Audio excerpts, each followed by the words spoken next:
Hey y'all. Hey Vince, what's going on?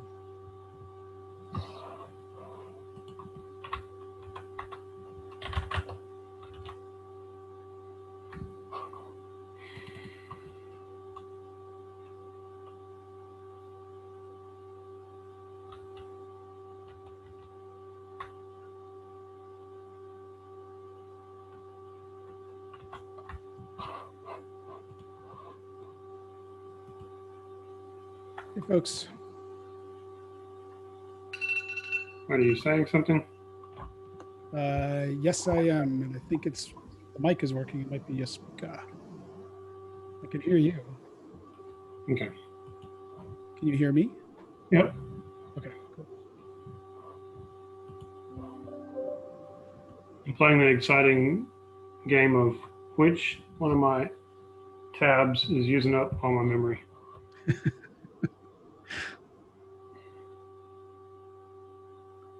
Yeah, I've had to close them all down, just reopen, and sometimes it frees stuff up. It's always fun.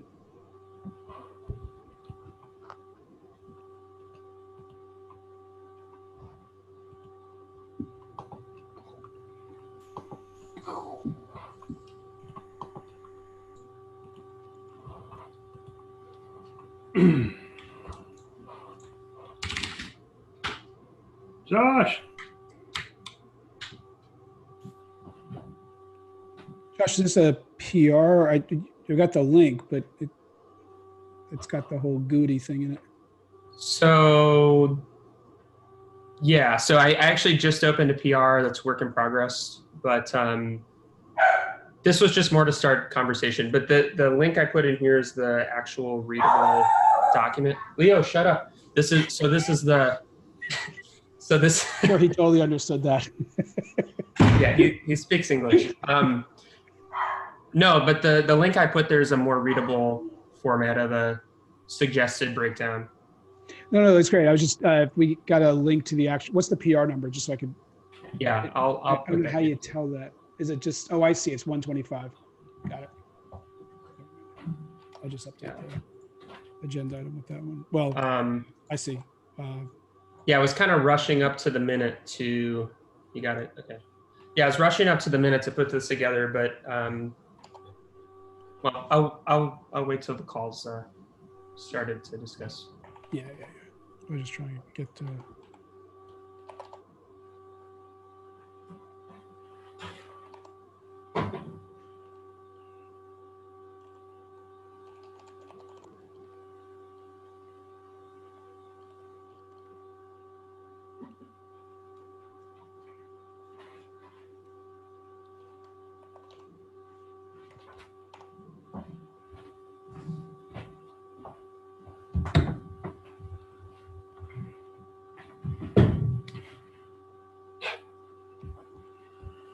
Vincent, did you reply? Josh said you had replied to something. I just didn't see it. I'm not sure if I have a mail routing problem again. Which thing have I replied to? Whatever Josh said. You're muted, Josh. Can you hear me now? Yeah. Yeah. All right. So my software is working how I think it is. No, I didn't see your email, Steve. I just meant that Vince sent an email yesterday or the other day that this call would be. I just didn't mess with the HackMD. Oh, okay. Yeah, I was trying to send out an agenda to everybody, just let others know. Yeah, my bad. Just No worries. Yeah, I sent one yesterday saying that today's call would just be a working session. So the format of it is pretty straightforward. In that I have no idea what I'm doing. The format is open up the distribution spec. A few of these things could just be like issues that you see as you're going through. Some folks are more comfortable with like reading through the issues that are there, trying to find like low-hanging fruit of them. But even just reading over the spec, I imagine not like excitingly trying to digest the spec, but more just the particular things that we're going to focus on are which things are duplicated across sections, or Josh had a few ideas of things that were absolutely not clear, and I think you've opened up issues for them. Having a couple of maintainers on the line right now, we could have PRs reviewed and merged nicely. So either reviewing some of the existing PRs and or opening new ones. I don't know if you want me to share my screen, if that helps people. Geez Louise, Might as well. we It's have help to 4 out of follow 5 along. maintainers on the call right now.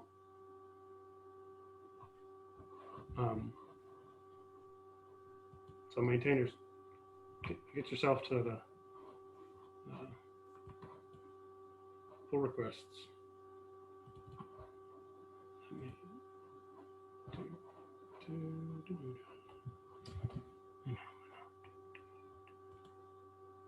So I'll just add, I think one of the things that, so when Peter, I think Peter's on the line, yeah. So when Peter started working with me, I basically asked him, please go through this spec and determine what it means for an API to meet this spec.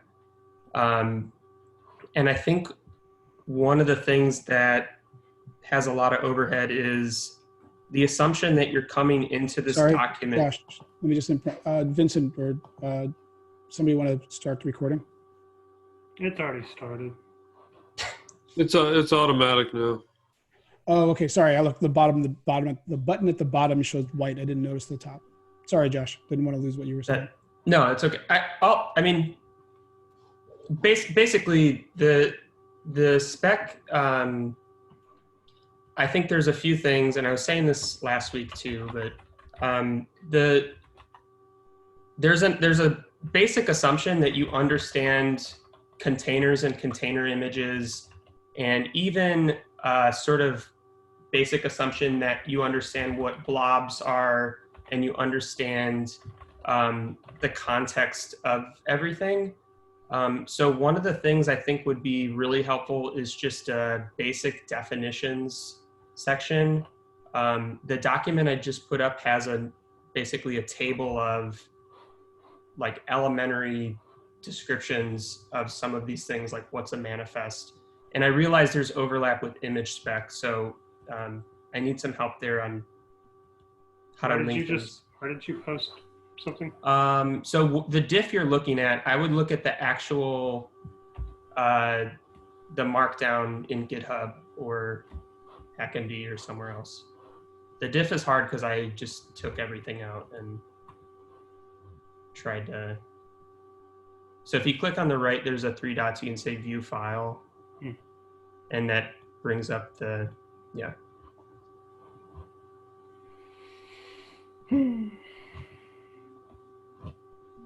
So the common terms was the biggest thing I spent time on today, but just, it seemed to be completely overlooked that they're taken for granted that these things were to be understood before coming to this. And I don't think that that's necessarily the case for all users. Sorry, Chicago emergency line that been waking me up at 3 in the morning. I'll just wait. So warning, that got the Rona. That's pretty much what it says. No, but, and then the other thing is we're talking about these categories. There's another PR that's open where we're breaking down conformance into 4 major categories. And I think if that's truly the direction we want to go, that should also be reflected in the spec, and the endpoints and the different categories or subcategories for these, such as for push, there's the streamed upload, single shot and chunked. Like those should be described at a high level instead of here are these endpoints. And then at the bottom of the doc, have the HTTP endpoints and the actual technical details and response codes and things like that. But for someone to just understand the reasoning for this, I think is totally impossible right now. And I understand that it's totally an artifact of the stuff that came in from Docker and the changes there. But I think a complete reorg of the layout is, whether it's what I did or some other way, I think it just needs to be simplified. I don't think making multiple pages is necessarily the solution either. That's fair. I was mulling on it more, and the splitting up is, unless the cleanup like this happened first, the split up would only make things worse. Yeah, I agree. And there was Yeah, another a comment good about the table of- PDF. I mean, if we had a good table of contents, that's easy to get around the thing, because you're right. The flow is so gibbered, and it is a remnant of, it wasn't really intended for this, I guess, at first. So if we can just clean up the flow, then that makes a lot more sense. The split up was just trying to make it consistent with the image spec, which I found easier also because I could use the file list as the TOC. But if there was a TOC at the top of this thing, that would work just as well. Yeah, and I approached this not looking at other specs, just based on the last few months of working with this and what I wish I had coming into it. Mm-hmm. Yeah, I don't think the image spec is a good goal to have, because there's lots of circular references in it. Like, you'll read one thing, it will link to the other thing, you'll read that thing, and it will link back to the original thing. I saw that constantly. Yeah. Yeah, and there does seem to be a lot of duplication too. That was really the biggest thing when I was talking with Peter, is like, it seems that it's written here and also down here, and maybe that's part of the image spec. But the image spec, I can't remember how much of it came out of generated code also, but anyhow, I like the forward on this. I wonder how much of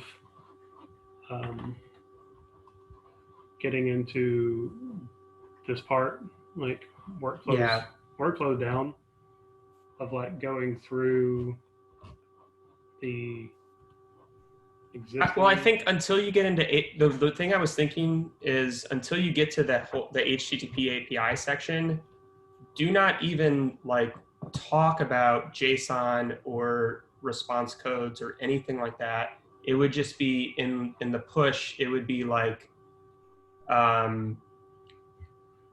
single shot upload, and a general description of what single shot upload is. And then maybe it links down to see these endpoints for resumable. Like, if you're trying to implement single shot upload, see these endpoints. The endpoints are agnostic to what they're what they're even accomplishing. I'm not sure. Obviously, all the stuff that's there now is there for a reason. So I don't think putting it completely in the garbage is the move. Well, all the things that are there because time, and I think this is pretty much the Band-Aid that most projects deal with. Of like, it's grown over time, and people make piecemeal changes, but going in and doing a big refactor, it always draws the concern that you lose some precious clarification that happened. Yeah. It also just gets caught in PR approval hell, that it never gets, everybody's got a comment and never gets approved. So, I mean, having the good flow, I think part of what you started saying, I thought that's where Vincent was going to go, is that latter section. The challenge with the spec, and I struggle this with the artifacts one as well, is how do you define the facts, and just for reference, and then there's a separate set of documentation that tells a story of how to use the spec for various scenarios. Like, there's enough context to set up just to understand it, and then how do you use it is. Yeah, there's a couple of different users of the spec, right? There is someone who just wants a general understanding of what the hell this thing is in the first place. Then there's someone that wants to know how to just consume an existing implementation of the specification. And then there's somebody that wants to implement the specification. which means they want to know every single individual detail.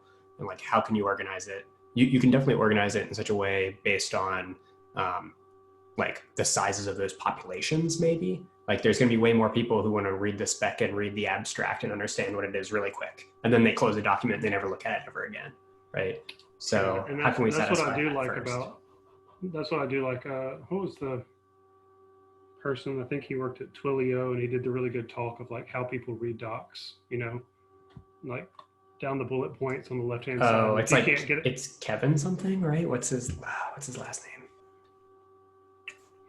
This layout on the you know, beginning glance reminds me of that, of like you scroll and I could make it like this far and be done. I could make it a little bit further and be done. This might be a little bit more and be done.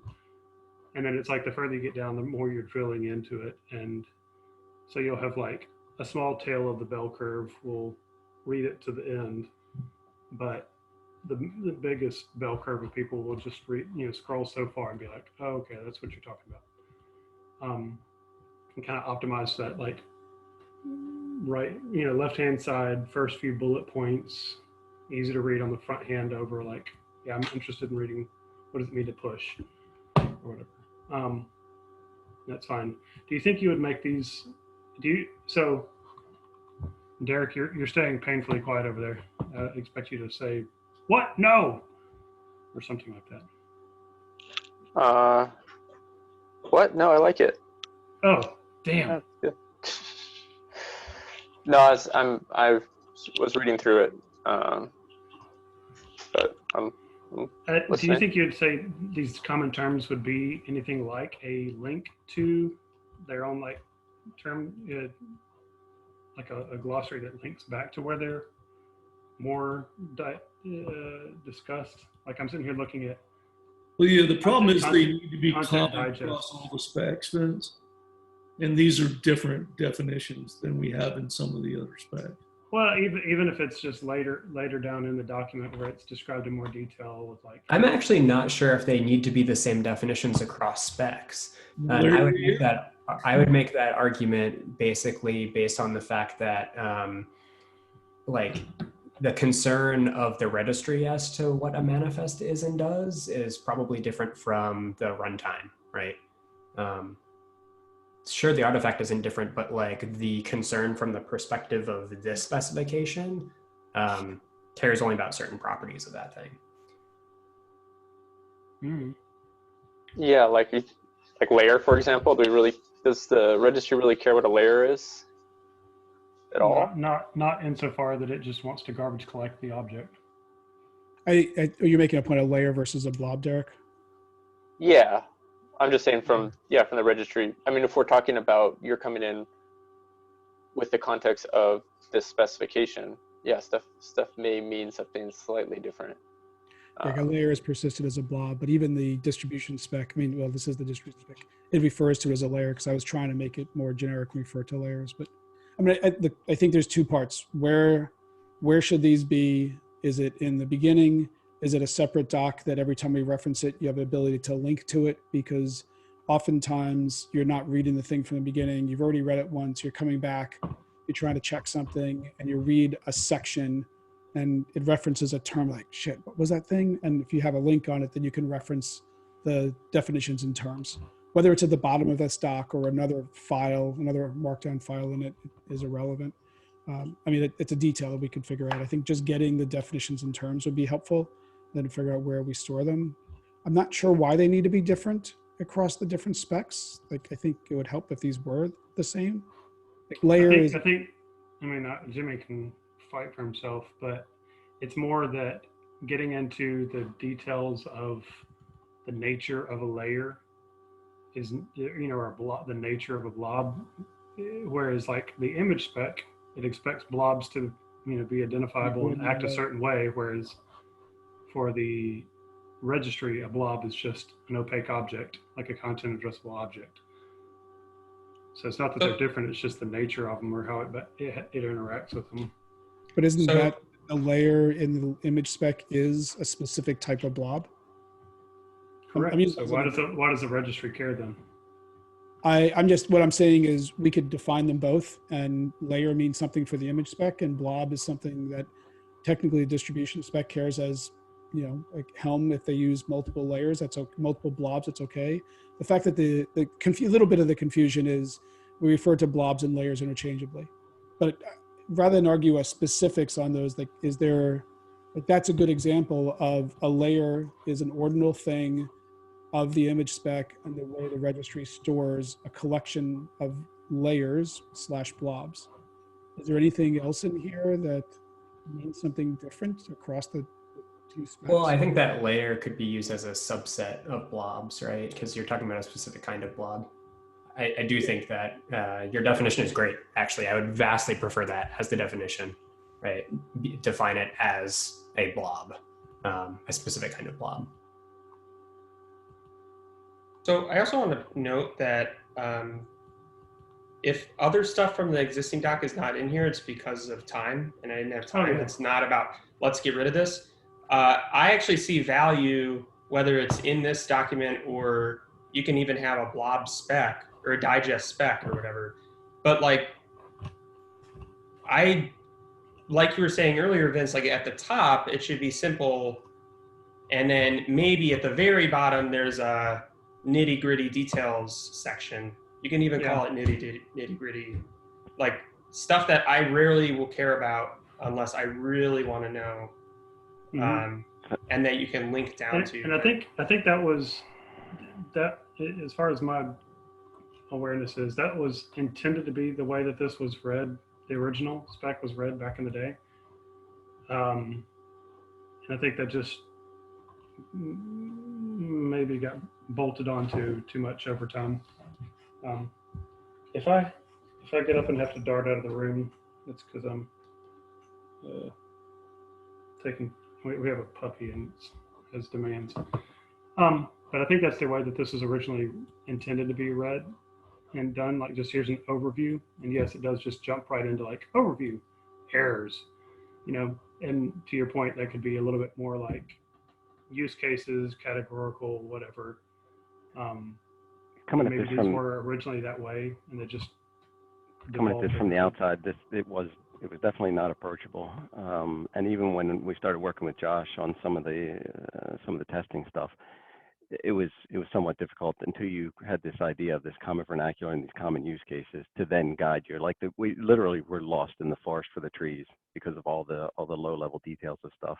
So I definitely think it's helpful if you have something like this at the top, whether it's for a different audience or whether it just helps set the context. But one thing I would further propose is that in any higher level discussion, the specific musts, shalls, mays, and shoulds are kind of avoided in those sections, so that everything that is a specific must of the spec is contained in only one place, because that way we can, if someone is coming at it from the perspective of wanting to implement it, they have one place where the specific requirements are stated, so that we don't end up with kind of what happened in the existing spec document, where there are discrepancies between the overview section and the specifics. and I think the conformance high level section would be that place, right? There's no reason to put must or should into endpoints, because you're just describing an HTTP endpoint. That usage of the endpoints is what's important when it comes to conformance.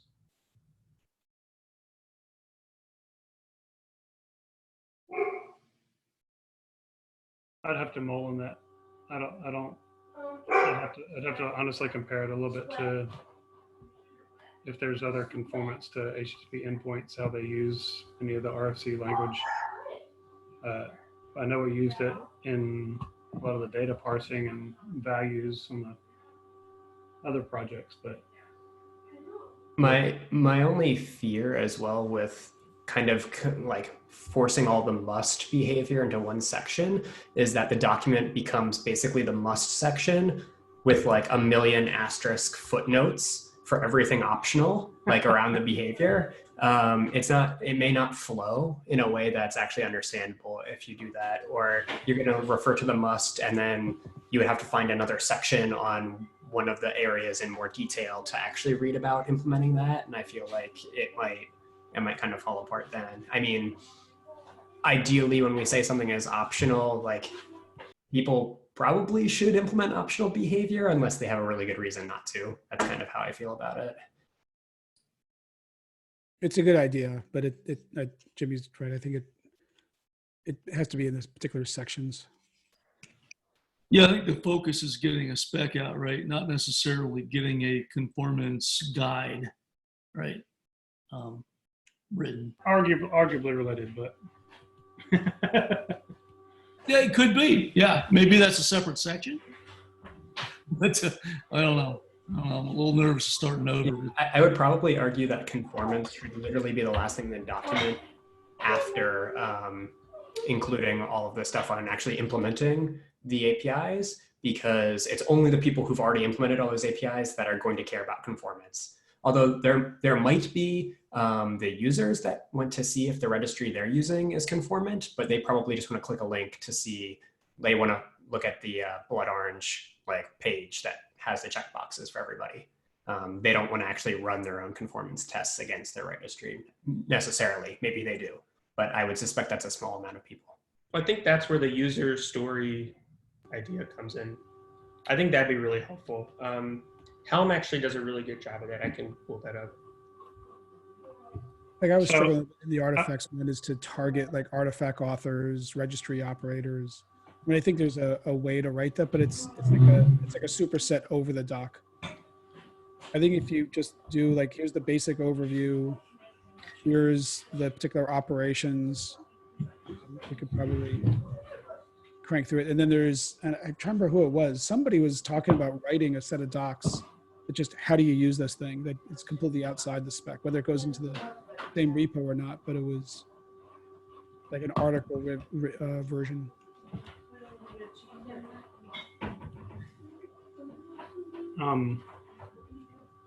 I sent. Go ahead. Okay, yeah, but you messaged me to bring this up also. Basically, I was going to say, I think besides the fact that for the sake of conversation, we just dropped what was there.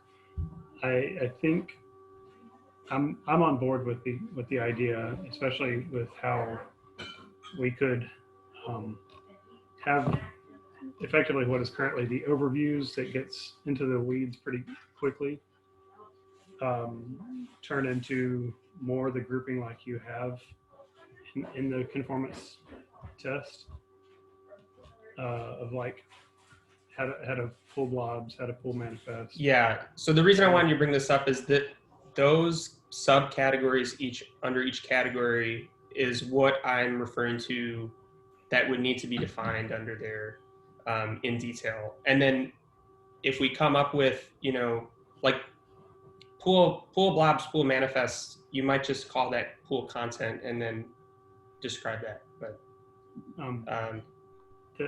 push is probably a better example, like upload streams, upload monolithic. I think let's talk about like the higher level goals for this meeting, so we can actually try to make like kind of progress toward it.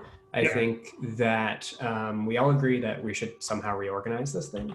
I think it's going to be impossible to review changes if we make content changes at the same time as we make organizational changes.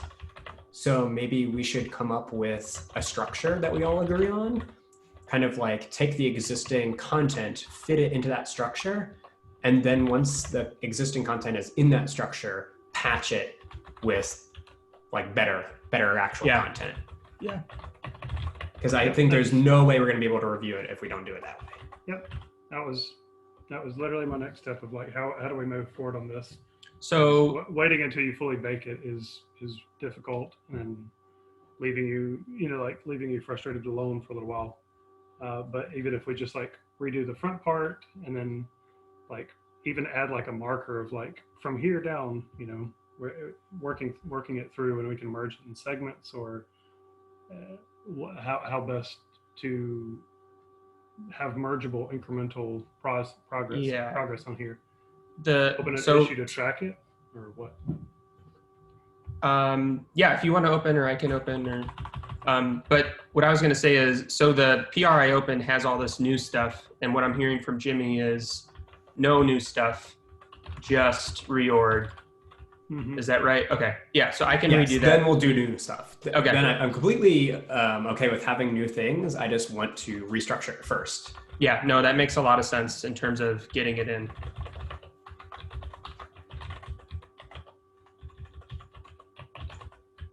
And it might kind of be shitty at first because it doesn't necessarily make sense to have the existing content in that structure. So it may not flow as well, but it's a starting place, right? Should I push a tag? Should I push a tag before we do this? No, it's got history. RC2? No. Okay. Okay. Well, I could just post the SHA. I mean, but it would also be easy to find. Yep. I can take the lead on the breakup if we can, on this call, come up with what that table of contents should be. I'm happy to take a stab at trying to break it up once we have the organization.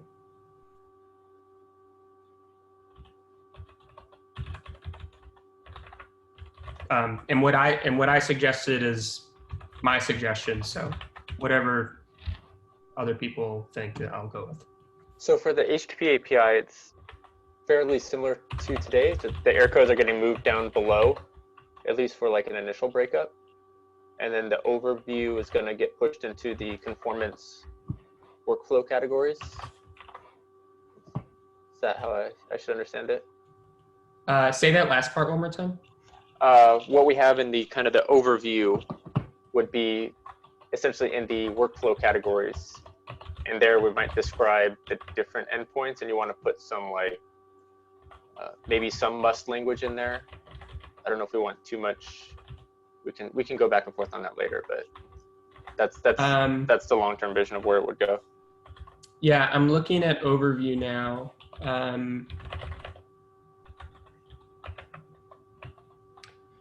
don't know, it's tough because it also, the overview goes into the digest stuff, and I'm not sure. I do my best to try to break it up without changing anything. But yeah, like for example, listing image tags, that whole section, that would go under content discovery for sure. But I guess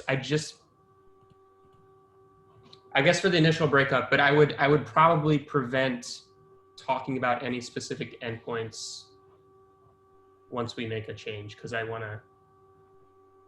know, it's tricky.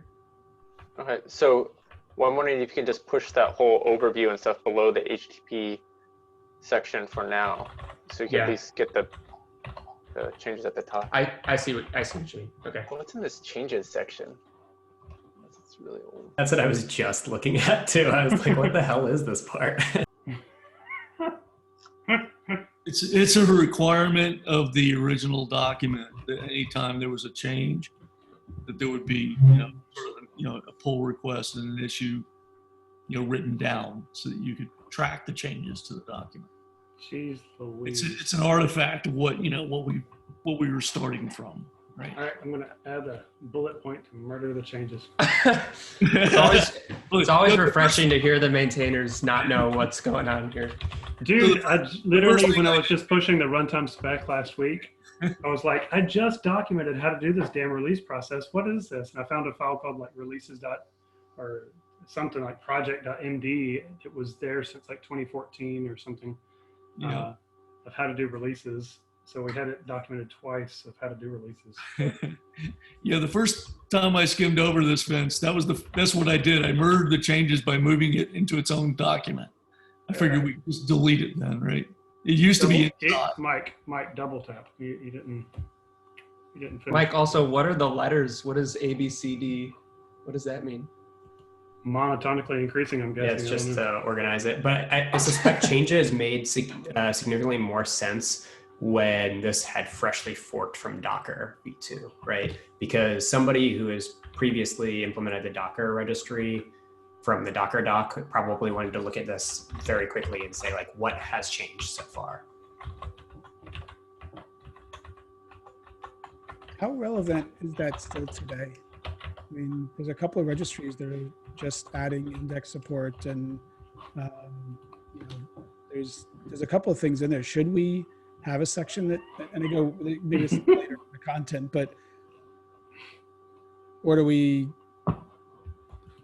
think all new registries are just going to work from the spec and we need to get the spec clean? Doesn't matter. Yeah, I mean, like, if you were to ask like product manager Jimmy, like I'm about to build a registry, or like make my team build a new registry from scratch, I would probably force them to support Docker v2.2.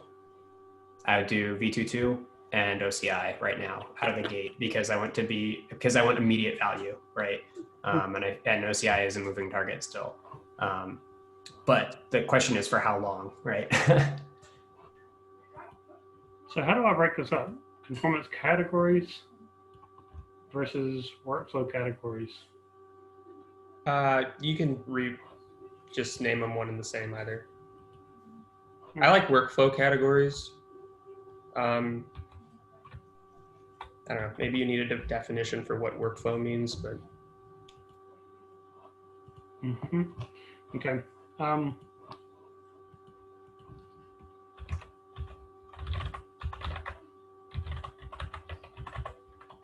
Nitty gritty, I keep thinking of Nacho Libre.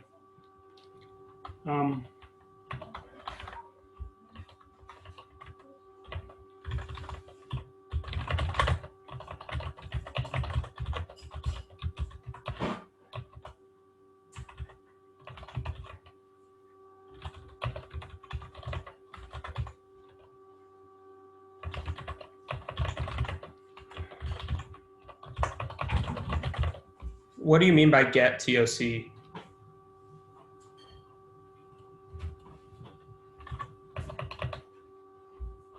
It's just like agree upon. Oh, table of contents. Sorry. Yeah, not technical oversight committee. Oh my gosh. Can y'all see the doggo? Aw.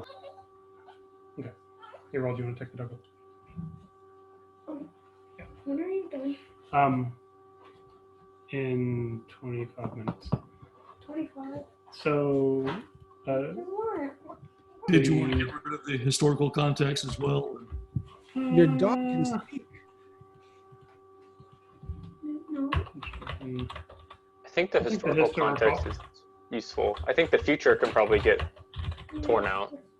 I think that's now under it's going to be in OCI its scope. own file. Do you think this should be in its own file then? It's Like a not really- roadmap? Yeah, or at least push to the bottom so it's not at the top. You know, Well, don't feed it up. History.md. Unless there's a very specific thing that I feel like that everyone here feels is coupled to a particular concept, then I think we should make a completely separate file. I'm game. Agreed. That's what I was thinking. Same thing with the. You could link it there in the introduction or the TOC, like link to. That's fine.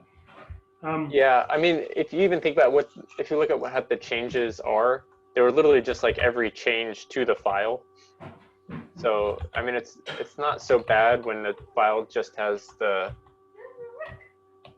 like it actually represents changes to specification, but it seems some of those changes aren't even really changes to specification. They're just like rewording of things.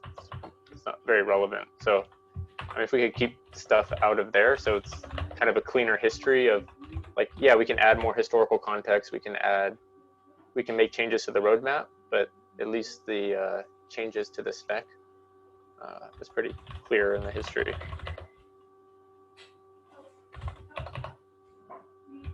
I'm also just seeing on the README at the very top level, there actually is user stories type things.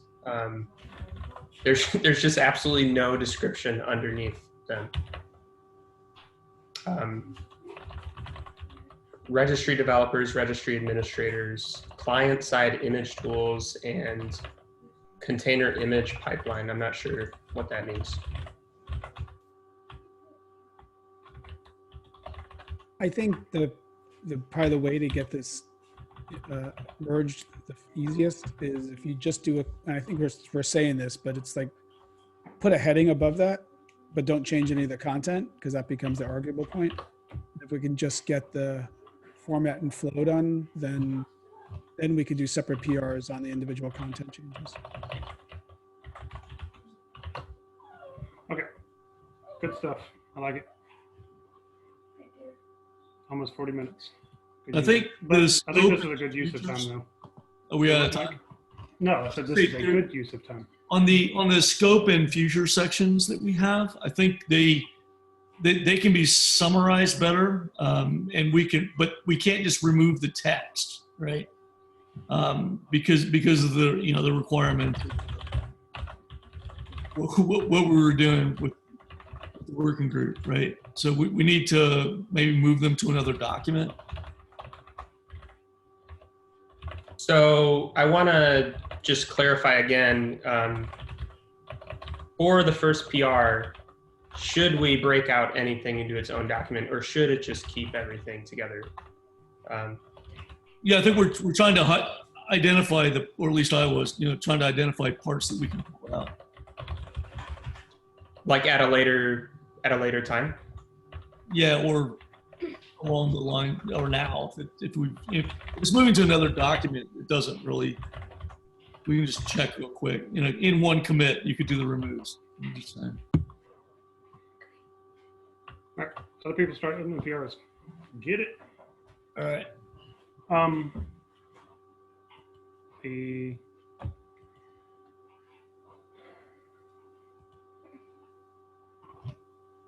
it's carried over. So some of this, I feel like some of this even could just be links to where it's covered further, because some of this is just like project related. Right. This is pretty Well, so I like a second ago. I like the tracker issue, like, because the terms that I put, the simple terms in that PR just now, we can submit that maybe as its own file, check that box, right? And then He's saying something that doesn't delete the spec MD. I'm just saying in parallel, like, yeah, that doesn't, the stuff that I added newly today, that like the descriptions of layers and stuff, that can go into a glossary.md for now and can be worked on in parallel as the other checks. Right. Cool. So, Yeah, and we can have the arguments about where these terms need to be defined there, right, as opposed to across the state. Yeah. 'Cause I'm still a little nervous about the whole idea of we're going to have new terms for OCI image manifests here in this spec. Well, is the idea there that we might not, or we might merge it back in later? Because, I mean, I think eventually we want these at the top. I mean, that seems to make sense. It's just, yeah. That's kind of where I'm going with it, is that it'd be a file that's in master for a while, and I don't know. I don't know. Temp? Can we have a temp folder? I wish we had an includes directive, right? Yeah, includes would be nice too. Maybe if we can just get an agreement on what the definition terms are, because we had a little bit of this on some other, I think it was in the notary stuff conversations we were trying to get some definitions. I'll pull that one up as well. But there's also, and again, this is a later thing, but we've talked about how we wanted to pull some of the manifest definitions for manifest and index to be in a separate repo, because both, or all three index, sorry, distribution, image spec, and artifacts all use those two schemas, and they're kind of interchangeably in the other specs. So maybe we can just place some things in a repo that has common elements that are versioned. Well, I think for this case, like, yeah, we want the terms on the top, but we should only define the terms that are used in the spec and only define them as they're used in the spec. Like, we don't need like if we had like a glossary that's just kind of generic terms, like everything's going to be defined differently. Like most of these terms are kind of used in a specific context. I think that's why it's useful, because yeah, if you go to the image spec, the manifest may mean something slightly different than it means in the distribution spec. I don't think that's a problem, as long as it's clear when you're reading the spec, you know what manifest means.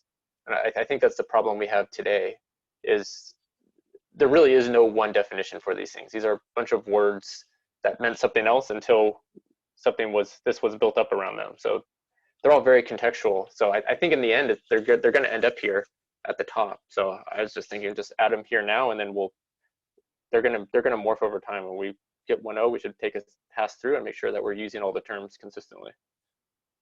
Yeah, I 100% agree with Derek. I think that's definitely the goal. I think what we don't want to do is try to make some unified spec, right? Because I guarantee you that very, very, very, very, very few people will have read the other specs in addition to the distribution spec, or will have read any of the specs before reading the distribution spec. Or vice versa, have read the distribution spec before they read the image spec, right? I just think that's asking a lot more of the reader. That's saying, hey, are you familiar with these other giant book size documents, right? I was more suggesting that they're links, like the TOC has links to things that are in this particular Markdown file, and it could have links to other docs. In fact, the other docs could actually be in other repos. For sure. I mean, if you have all the doc that you need in that endpoint or reference to the data structure, I feel like some of those things should have enough information on the essential, like we're looking for this path within a data structure. And if you want to know the backstory, go over here. But the doc should be readable enough in itself. Is kind of the point. I have a kind of a question there related to what you were saying about, say this were to get generated as PDFs. Is the best way to put these, or just use Markdown links and then have some PDF generator that can put those as a glossary at the bottom? Or it's terrible. No, the best way to do it is to have it as a single document, because when you get into the PDF stuff, most of the links are broken at that point. So at some point I had to try and tell Pandoc to not create the links, because in like the image spec, we have all these different documents go into the single doc. And so most of the anchors that work, if you have it all in one document, the anchors work fine. But as soon as you go into multiple files, the anchors are broken. Okay, and those are actually like PDF anchors that get generated? Mm-hmm. The Markdown anchors translate into PDF anchors. Pandoc does that. But can we make a general rule of no nested links? What do you mean? Or is that like you'd have to have it fully qualified, but then at some point you have to, the fully qualified path, like HTTP blah blah blah blah blah, is bad then, because you're linking to a particular version, so every version would have to change all the links. Well, yeah, I guess what I was wondering is, so like most RFCs, there's like a text format, and they use like a numbered, they use like the numbered indexes and have the appendix at the bottom. Does your tooling do that with Markdown to PDF? Does it actually create like an appendix? Do we need a PDF anymore? I'm not arguing for one file or more. But do we need a PDF? I don't think we do, but hopefully we don't. We'll figure it out. Don't worry about it.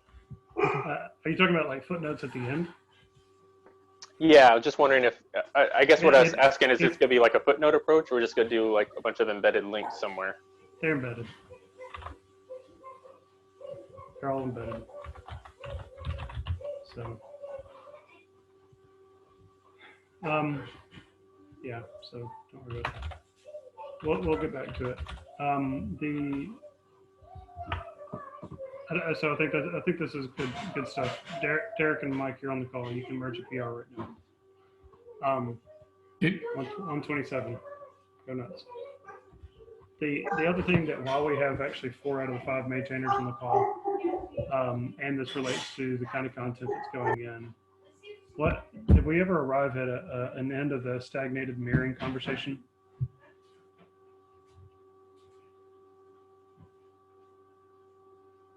Yeah, for this, I know it, like Quay does a completely different thing for mirroring. So obviously I'm going to be kind of weary of this, and this is kind of more proxying. So I don't know if I want to make the argument that like we should call it something different. I need to read through it again because it's been so long. It's almost been like a year since that, to be totally honest. I don't think we should decide that now. But if we want to put that I on don't the think we have to decide it. I just like I've watched that. That's one of the like few palpable PRs that has sat there for a long time. And Yeah, we had debates about it in ACR as well. I'm trying to get it. So the problem is like from a registry, like from Hub or Quay or ACR, this PR really does not have anything to do with you. This is more about like the clients that want to set up proxying. So like it's hard because like you as a registry owner may not want people to mirror your content at all. Or you do want people to mirror your content, like, but it's really up to the clients to decide how they want to do that mirroring. So this is more giving that lever back to the clients.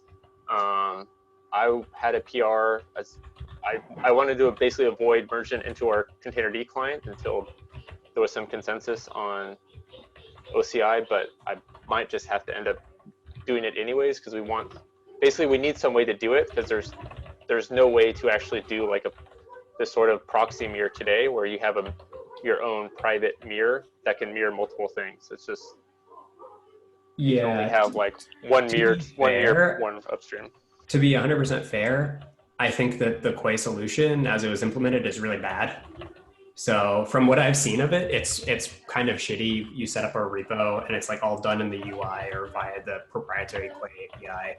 That's basically like, hey, I want to copy this thing over here, and it basically shells out to Scopio to copy things over on like a cron job. So I think that's pretty fucking bad, just in general. But I would like to see the use cases that they collected when they built that feature to know if they explicitly chose to do something server side for a reason. Like maybe there are organizations that want to have particular like network policies where they don't want clients to be able to like do certain things, or like maybe that's not the case if it's client side and it's proxying through the registry, but maybe they want to have some kind of ACLs around what they can reach through proxying through the registry, right? But I don't know. I need to talk to them and figure out what decision-making framework they used to come up with that solution. So Vincent, are you just going through the backlog of PRs, or were you trying to get this as part of the one of distribution spec? it's come up and it's come up in a couple of different ways, and it's backlogged that in a project is like it's sat here long enough that I either A, ignore it, or B, close it because nobody's come to an agreement and it needs to go back to the drawing board. I can the way I heard it referred to and when we discussed in our team was it was yet another dormant PR that got made and that didn't get any traction, even though there was support for the concept. So yeah. I'll go back to my engineering team and say like, what are the specifics that we like or don't like about this implementation? Because we certainly want to support proxy. But it's not the registries. I guess that's the point. Is this isn't for the registries to support.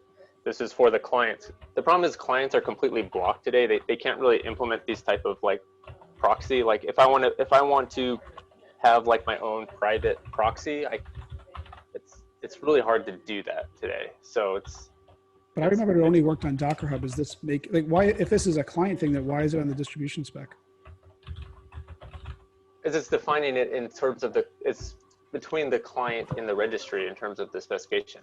As I said, like I was at a point where I could merge it directly into Containerd, but then you're going to see this thing pop up. That's why I want it optional to have this like namespace that could pop up here. I don't remember it. I'll go back and like I said, I'll go.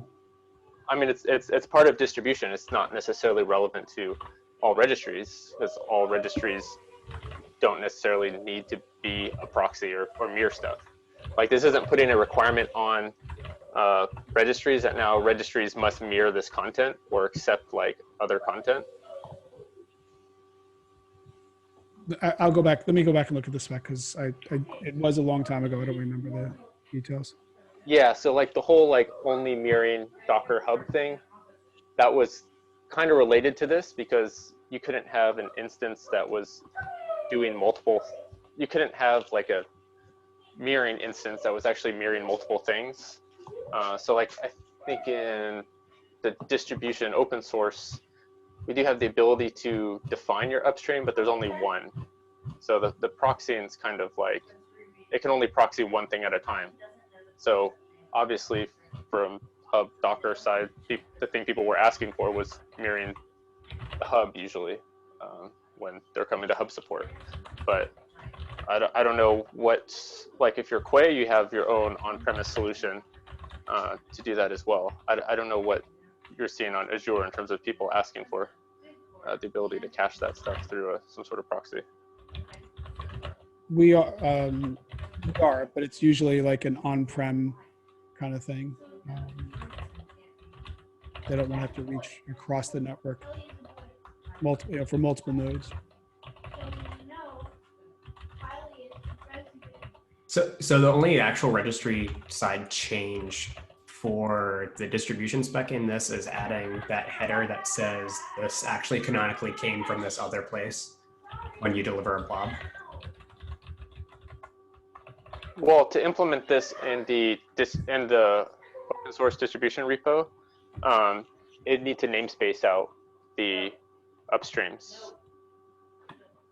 So I haven't looked at what all those changes are to get that going. So if I'm hearing what you guys are talking about correctly, we do this internally in Chase with JFrog because we have to do procurements. We're air gapped. So we do it for two reasons. One is we have to look at the licensing and other stuff before we pull it in, but we do essentially sort of what Jimmy said. We actually have the Scopio stuff, and then we put it into a registry, a sub namespace where it came from. So we can kind of say, look, this came from Docker Hub, and this one came from GCRIO, and this one came from Quay, and all these other things to at least give us some idea of the provenance of it. So. But how is that? So when that registry is being served, how are those requests coming in? They're actually being served at you're changing the name of the image essentially? Yeah, so when we pull them in, they get a new namespace because obviously all of our clients internally are talking to our registry, so it has its own URL, and then there's a section of essentially nested repos that gets you down to what the original name and all that was. Yeah, so it's not a direct, hey, I want to go and get something from Docker Hub, but you can go through here type of thing. This was, well, we copied it down and moved it over. So it's at a new location. Derek, so what I want it does is it lets me do a pass through to something that's on Docker Hub, but it's stored in ACR. No, what I want to be able to do here is, so on the client, I want to be able to configure so that every time I pull something down, I want to be able to direct it through kind of what was just said, like I want to direct it through this proxy server that's actually serving the content, maybe implementing its own policies. So you can't do that today without changing the name of the image. And that's kind of the problem is now all your images have changed names just because you're using like this proxy. So that's what this is trying to allow is because that information is lost. Like that information is essentially getting rewritten into the URL portion or into the host name or into some other part of the path, rather than here you can just have that information as a query parameter and let the proxy server make use of that information directly. And then it can be completely invisible to the end user that is configured to go through this proxy server. Yeah, so the scenario I think this deals with best is if you have transitive dependencies on like a library image or an image on a different registry. So when you want to vendor something and bring it behind your air gap, for example, say you are depending on the Golang image, the Golang image is actually built on top of the Debian image. So that means you would not only have to pull in the Golang one, you'd probably want to like pull in, you want to have to rewrite the whole Docker file to import from another base image or something like that. Granted, it's going to fetch all the layers anyway, but I can kind of see it being like logically useful for transitive dependencies, right? Yeah, that's part of it, and we do that same thing too when we pull in something like kind, for example. Well, kind has 9 million other things that are part of that ecosystem, and now everybody has to know, oh, there's 14 other images. We now have to go and tell them to pull down, scan, and procure them, pull in, and then refer to the new location that they're at, not the original location that they were referred to. So yeah, that's part of it too. I mean, the feedback we've been kind of giving and getting back and forth is I don't want to reference things directly from any location, whether it be hub or even MCR, because we make changes to that content for security and other reasons. And that may or may not help somebody. So they should be buffering all images into their own registries, into their own paths. And like we do this with like all the images, the upstream images that we use in Azure, all of those are moving to be served from MCR, and we rebuild and rehost those so that we're tested everything upstream. So I'm not sure where this draws in that line. Because the idea here is that it does just come from Docker Hub, or it appears to be the Docker Hub URL, but it comes from a local resource instead. I mean, this is just so that clients can implement a policy. So yes, you could configure your engines, whether you could configure Kubernetes, you can configure whatever to just say, I want them to pull through this cache or pull through this proxy. It could be a cache, could be a proxy, could be a mirror. It's not really, that's why I don't have it named as such. I just have the namespace appended because there's a lot of different use cases for why you want to do it. But it's been something that's been blocking. It's been blocking, and the workarounds, everybody has a workaround. They're using some sort of naming scheme or a bunch of hacky stuff just because we don't have this ability. And it's something that we screwed up with early on by not putting it there. That's what I think, at least. Like we should have put the host name in the URL, but kind of like what we did with Notary v1, but we couldn't really go back and change it. That's why they have it as just a query parameter that we could add in. But it's just something we've been dealing with for forever. I think the tricky thing is that the workaround everybody uses is kind of like centralized authority oriented and not client configuration oriented. So the way everybody, or like the way I've mostly seen this is that a network administrator says, hey, I don't want anybody to pull shit from anywhere else. Right. And they're the central like security org that's responsible for that. And so they say, you're going to get all your images just from here, rather than having every individual developer who has a Docker client have to like add an extra flag or config option that says you have to proxy through this server. That's like an additional individual setup that would have to happen to everybody. Yeah, but everyone also has to do an individual setup where now they go in and change the name of their image. But they should be following that as a best practice anyway. Like they have their corporate standard of images. In fact, I have more requests from people. How do they stop clients from pulling things that are not corporate approved? And so that's also only the case if the image isn't already available in your internal registry, right?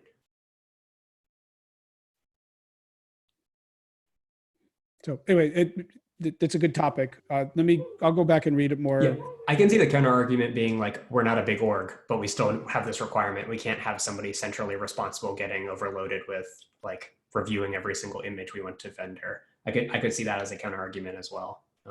So I'm not really sure what is the best solution for this because you can look at both client side problem and server side problem.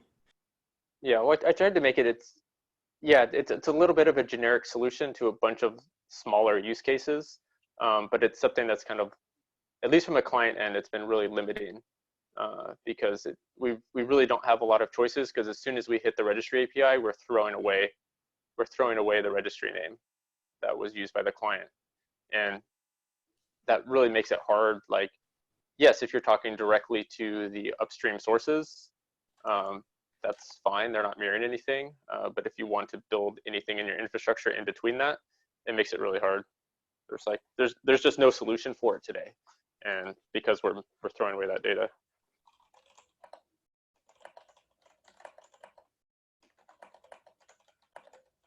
Yeah, because we're throwing away that data, it might, like, let's stew on this. Like, I want to think about this a little bit more, but we may want to phrase this in a completely different way and not call this like mirroring specifically, because that might give people different ideas. Rather, we should think about this in terms of not losing any information, client information that was provided to us, and maybe like rename that header something like origin host or intended host or something like that, right? It's just in the PR, it's just namespace. There's but I think that's super generic, and I don't think that actually explains well what the thing is. I'd rather have it be very descriptive as to what it is rather than have an implication of what it can be used for, because I think you could use it for a lot of stuff. Like you could implement kind of like middleware proxies or something like that use this in different ways, right? I mean, that's why I chose namespace, because it could be used in a lot of different ways. It literally just the name of the repository, it just defines a namespace underneath it. So there's a few comments in there. We don't need to rehash all those. No, it's a good conversation. We're already a couple of minutes after we pivoted onto this. This is a great, I think we all have aspects of this. Why don't we have, like we did today, a separate meeting just on this one, or just put it in the next week's agenda, and we'll take as much time as we need. And I'll make sure that I follow up with my team and figure out what was the technical questions on it, and we can just map it to the scenarios, and we can have more time to really talk through it. I think the frustration that we heard in our team is when we talked about it, there was a reference to this PR that had been sitting there forever, and it just got bucketed like all the other, I'm air quoting, all the other PRs that just get sit and never get approved, and there was just a lack of interest in pursuing it.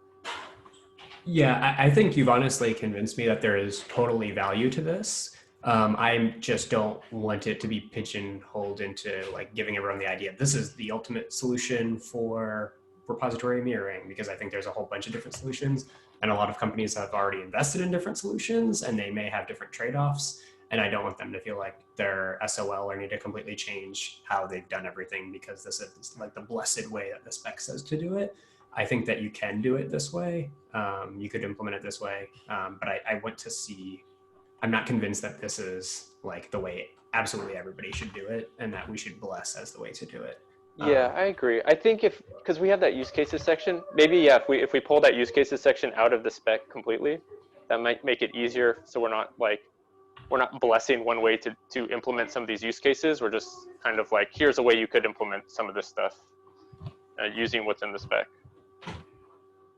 Yeah, but I am now pretty convinced that there's a decent amount of value to this. And it is just preserving what would otherwise be lost information.